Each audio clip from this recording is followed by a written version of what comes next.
اللہ نے پورے قرآن میں سارے نبیوں کو نام لے کر پکارا، یا موسیٰ، یا عیسیٰ، یا ابراہیم، یا نوح، لیکن کیا آپ نے کبھی غور کیا ہے پورے قرآن میں اللہ نے ہمارے نبی صلی اللہ علیہ وسلم کو ایک بار بھی یا محمد کہہ کر کیوں نہیں پکارا؟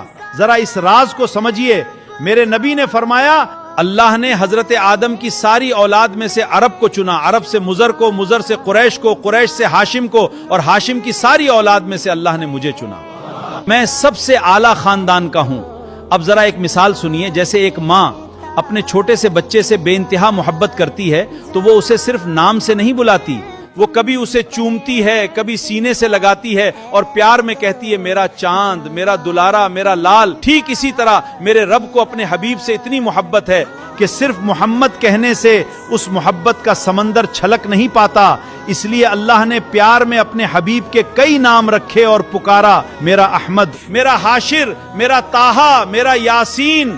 اور قرآن میں جب بھی بات کرنے کا وقت آیا تو اللہ نے نام نہیں لیا بلکہ بڑے ناز اور لقب سے پکارا۔ کبھی فرمایا یا ایھا النبی، اے غیب کی خبریں بتانے والے، کبھی فرمایا یا ایھا الرسول، کبھی پیار سے کہا یا ایھا المزمل، اے کملی اوڑھنے والے، اور کبھی فرمایا یا ایھا المدثر۔ میرے رب نے اپنے حبیب کو ساری نسلوں اور ساری دنیا میں سب سے عالی مقام عطا کیا ہے۔